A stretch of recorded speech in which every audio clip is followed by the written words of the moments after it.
প্রিয় দর্শক, সাজ্জাদ কাদিরের শুভেচ্ছা নিন। এই মুহূর্তে আপনাদের সামনে কথা বলতে এসে নির্বাচনের 3 দিন আগে বড় চমক, ট্রাম্পের সাথে বাংলাদেশের শুল্ক চুক্তি, আড়ালে কি সেন্ট মার্টিন? দর্শক, বাংলাদেশের রাজনীতি এবং অর্থনীতিতে এক বড় ধরনের মোড় ঘুরতে চলেছে। আগামী 12 ফেব্রুয়ারি বাংলাদেশের সাধারণ নির্বাচন, আর ঠিক তার 3 দিন আগে অর্থাৎ 9 ফেব্রুয়ারি ওয়াশিংটনে ডোনাল্ড ট্রাম্প প্রশাসনের সাথে একটি বড় শুল্ক চুক্তি বা ট্যারিফ এগ্রিমেন্ট সই করতে যাচ্ছে বাংলাদেশের অন্তর্বর্তী সরকার। কিন্তু এই চুক্তির আড়ালে কি লুকানো আছে কোনো ভূ রাজনৈতিক সমীকরণ? কেন হঠাৎ নির্বাচনের আগে এই চুক্তি?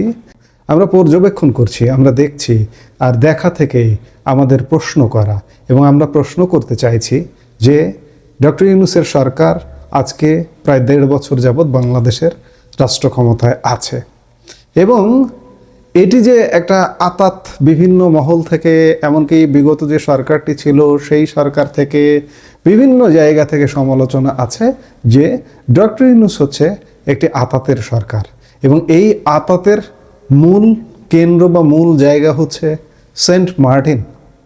আমার প্রশ্ন, ডক্টর ইউনূস চলে যাচ্ছেন, কিন্তু চলে যাবার আগে 3 দিন আগে, ভোটের 3 দিন আগে, ভোটের 5 দিনের মধ্যে ডক্টর ইউনূস চলে যাবেন, কিন্তু তার সরকারের কেন একটি বিদেশি রাষ্ট্রের সাথে চুক্তি করতে হবে?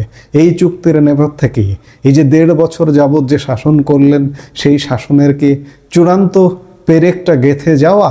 সেই থেকে কি ডক্টর ইউনূসের প্রশাসনের পক্ষ থেকে ভোটের 3 দিন আগে মার্কিন মুল্লুকে গিয়ে বাণিজ্য চুক্তি করতে হচ্ছে?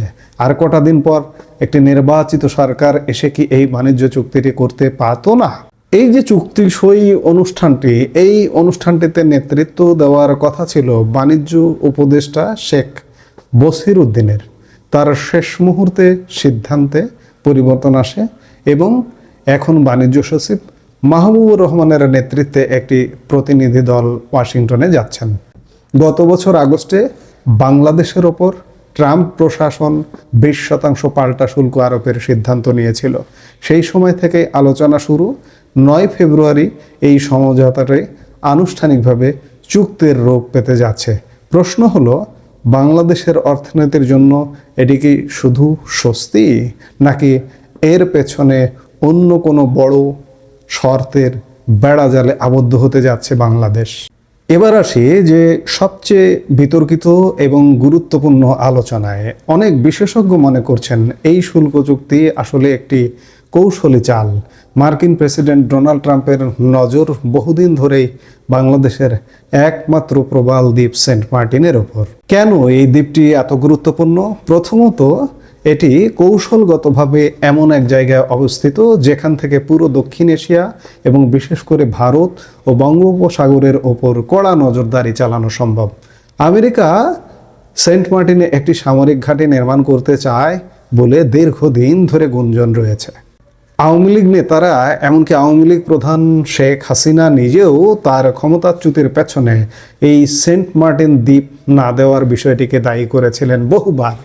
এখন নির্বাচনের আগ মুহূর্তে এই শুল্ক চুক্তি কি সেই সেন্ট মার্টিন দখলের প্রথম ধাপ? এই চুক্তির বিনিময়ে কি আমেরিকা সেন্ট মার্টিনে নিজেদের প্রভাব বিস্তার করতে চাইছে? যদি সেন্ট মার্টিন মার্কিন সামরিক উপস্থিতি তৈরি হয়, তবে সেটি ভারতের জন্য বড় উদ্বেগের কারণ হয়ে দাঁড়াবে। দিল্লির জন্য এটি হবে একেবারে ঘরের পাশে মার্কিনীদের ওয়াচ টাওয়ার। ফলে এই চুক্তি শুধুমাত্র ঢাকা ওয়াশিংটন দ্বিপাক্ষিক বিষয় নয়, বরং এটি ভারত ও দক্ষিণ এশিয়ার ভূ রাজনীতিতে বড় ধরনের কম্পন তৈরি করতে পারে। একদিকে অর্থনৈতিক স্বস্তি, অন্যদিকে ভূ রাজনৈতিক সার্বভৌমত্ব।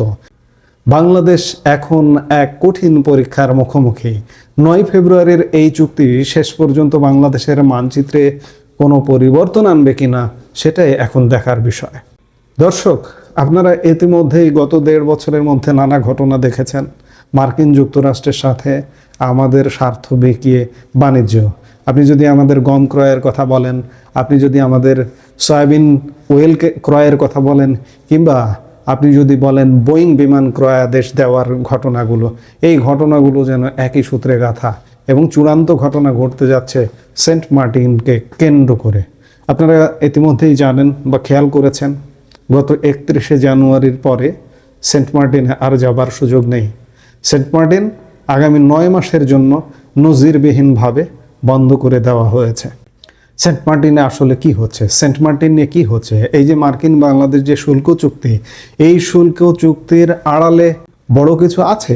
আমরা যে প্রশ্নগুলো করছি, যে সন্দেহগুলো করছি, আপনি খেয়াল করে দেখুন যে এই চুক্তিটা নেতৃত্ব দেওয়ার কথা ছিল বাণিজ্য উপদেষ্টা শেখ বশিরউদ্দিনের। তিনি জাপান পর্যন্ত যাচ্ছেন, জাপান থেকে বাণিজ্য সচিবের ওয়াশিংটন ডিসিতে যাওয়ার কথা। কিন্তু বাণিজ্য উপদেষ্টা হঠাৎ করে পিস্টান দিলেন কেন? ভবিষ্যতের কথা চিন্তা করে? বাণিজ্য উপদেষ্টা চাইলেও দেশ ছেড়ে চলে যেতে পারবেন না, বা পালিয়ে যেতে পারবেন না, কিংবা পালিয়ে গেলেও তার এখানে অস্থাবর সম্পত্তি আছে, তিনি একজন ব্যবসায়ী, তার বিশাল শিল্প গ্রুপ আছে।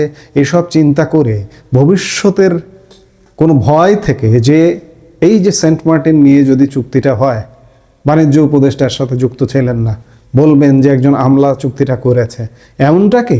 এরকম নানা প্রশ্ন ঘুরপাক খাচ্ছে। হঠাৎ করে বারবারই প্রশ্নটা আসছে, কেন নির্বাচনের 3 দিন আগে এমন একটি চুক্তি করতে হবে? দর্শক, আমরা আপনার মতামত জানতে চাই। আপনার কি মনে হয়, এই শুল্ক চুক্তি কি সত্যিই বাংলাদেশের জন্য লাভজনক হবে, নাকি সেন্ট মার্টিন নিয়ে কোনো গোপন সমঝোতা চলছে?